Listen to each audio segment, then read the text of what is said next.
सकाळी सकाळी 6 वाजता नवऱ्याला म्हटलं मला बुद्ध लेणीला जायचं म्हणजे जायचं. तर सकाळी सकाळी त्यांना उठवलं कारण आज होती बुद्ध पौर्णिमा.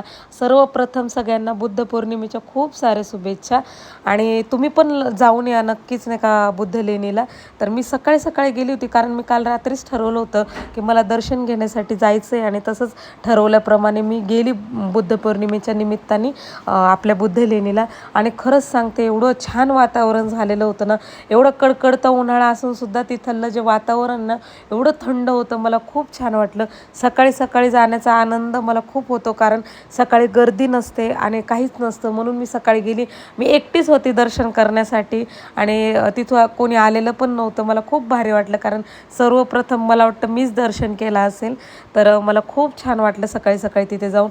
आणि दरवर्षी मी सायंकाळीच जात असते कारण खरंच सायंकाळी गर्दी नसते जास्त.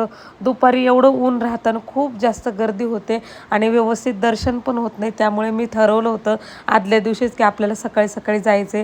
तिथे गेल्यानंतर थोडेसे फोटो वगैरे काढले दर्शन वगैरे झाल्यानंतर. आणि तुम्ही बघू शकता इतकं सुंदर वातावरण झालेलं होतं ना. तर ते करून मग म्हटलं चला थोडासा चहा तरी घेऊया.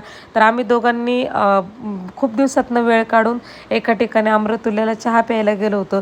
तिथं चहा पिल्यानंतर मग मी एका दुकानात गेले, तिथून मॅगी घेतली आणि चीज घेतलं आणि मग आले मी घरी आणि थोडंसं मग ड्रेस वगैरे चेंज करून थोडंसं आवरून घेतलं आणि मग पुढच्या कामाला लागते.